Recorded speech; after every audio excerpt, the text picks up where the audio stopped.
Bonjour, je vais vous présenter Pirate vs Octopus. C'est un jeu pour 2 à 4 joueurs à partir de 6 ans pour des parties d'environ 5 minutes. Vous voyez ici un exemple de disposition pour 3 joueurs. Des joueurs incarnent des pirates, ils choisissent lequel parmi les 3 disponibles. Ils ont pour but de progresser sur la piste de l'océan et d'atteindre l'île du croissant de lune.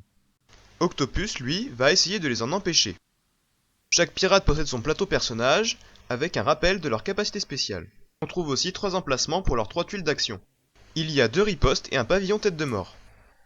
Ils ont des dés pour leur riposte, Blaze en a 2, c'est sa capacité spéciale.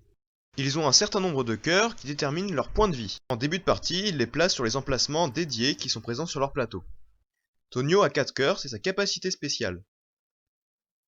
Enfin, ils ont chacun un jeton pirate qui permet de suivre leur progression sur la piste de l'océan. Octopus possède aussi son plateau personnage avec les 3 emplacements de tuiles. Les 3 tuiles de base qu'il a sont un repos et 2 attaques. Octopus n'a pas de capacité spéciale, mais il va gagner jusqu'à 2 pouvoirs spéciaux au fur et à mesure que la partie avance. Il y en a 4 en tout, ils sont tous différents. 3 pouvoirs sont permanents, un seul a un effet immédiat. Il pourra cumuler ses pouvoirs. En début de partie, il les mélange et les place face cachée près de lui.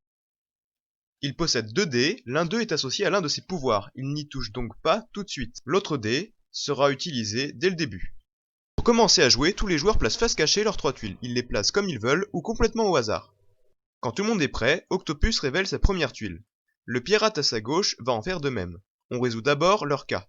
Octopus a mis une attaque, il va donc lancer son dé. Blaze a mis un pavillon tête de mort, ça veut dire qu'il ne se défend pas. Il ne lancera donc pas de dés. Octopus lance son dé.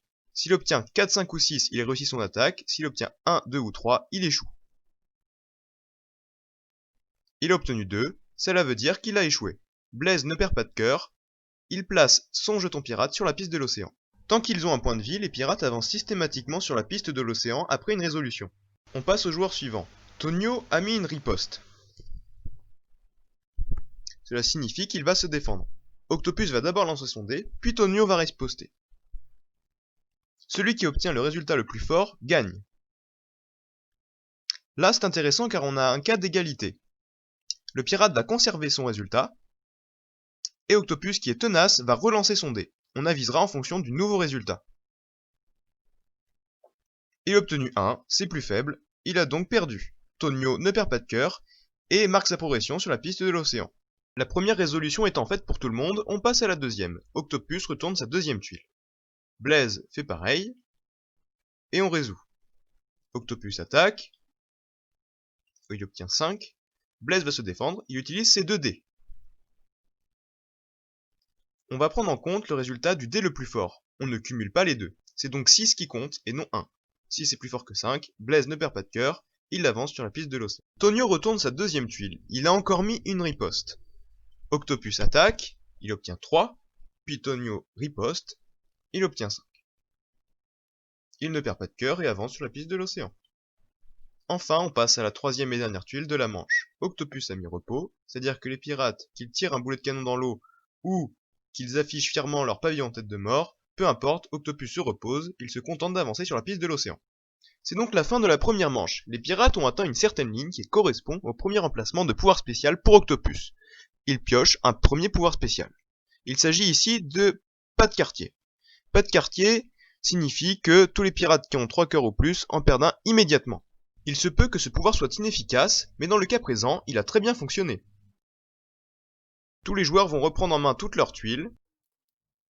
Ils devront les replacer face cachée, comme pour la première manche, pour commencer la deuxième manche. À force d'attaque et de riposte, les pirates vont progresser.